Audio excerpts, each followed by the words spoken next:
Now to the impeachment inquiry into President Trump.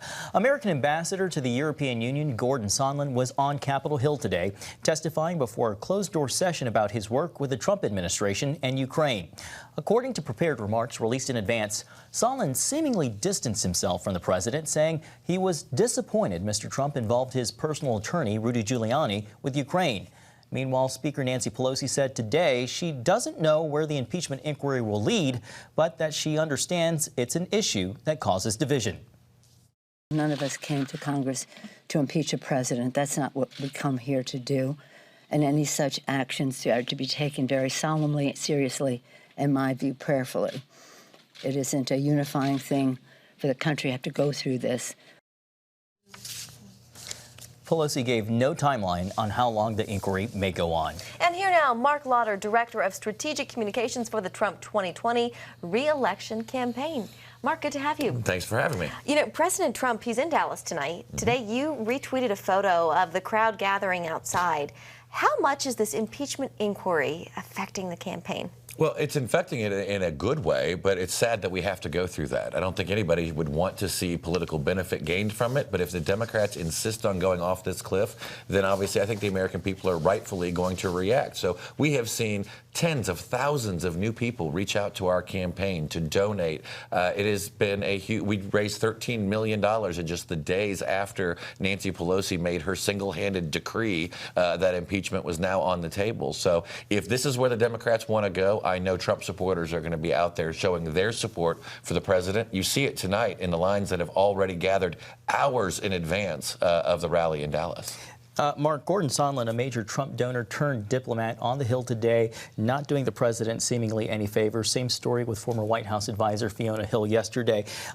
You say that it's helped the campaign, but is there a negative impact that you might be feeling with the impeachment inquiry as well? Well, I think the negative is that they're putting the country through this process for no good reason. I mean, there has been clearly no quid pro quo.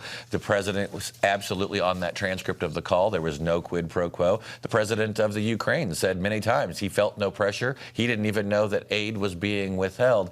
And I think we've got to remember here that despite all of the Democrat distractions, that it is absolutely appropriate for the president of the United States to ask a foreign country to look into potential impropriety, especially as it related to a sitting vice president of the United States whose son was getting paid $50,000 a month. This is not forward-looking. These were actions that were actually taken while he was in office as vice president, and I think it's a responsibility of the president to look into this matter and make sure that American interests were upheld throughout that time. But Mark, you certainly, as the campaign, would rather spend time talking about the president's record on things like the economy rather than talking about the impeachment inquiry and possible corruption charges. Well, we, of course, would rather always talk about the economy and also highlight the areas where the Democrats have just gone off this radical cliff. But if this is where the Democrats are taking us, then you can be sure that the president's campaign is going to be geared up as we would on any issue. And we're going to defend the president. We're going to echo the message of the White House. We're going to make sure that the president's supporters know the truth out there, because they're not going to get it from most of the mainstream media. There's been a lot of backlash against the president for his decision regarding Syria and pulling troops out of the northern part of that country. How concerned is the campaign?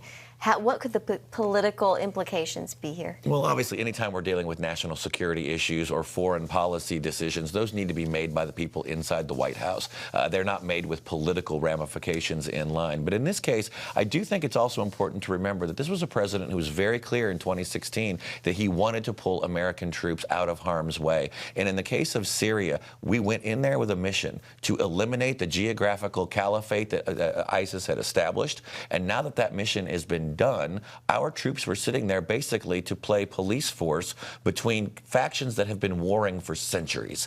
And in this case, the president said it was not in our best interest to have American bloodshed, possibly American troops in harm's way. We set the guardrails. You saw it with the vice president, the secretary of state today, that they've agreed to a ceasefire. We now have those guardrails in place. And as long as as long as Turkey acts within those expectations, then everyone can have a resolution, I think, that will bring peace to the region and get U.S. forces out of that area. All right. Mark Lauder, thank you so much for being with us today. Thanks, Mark.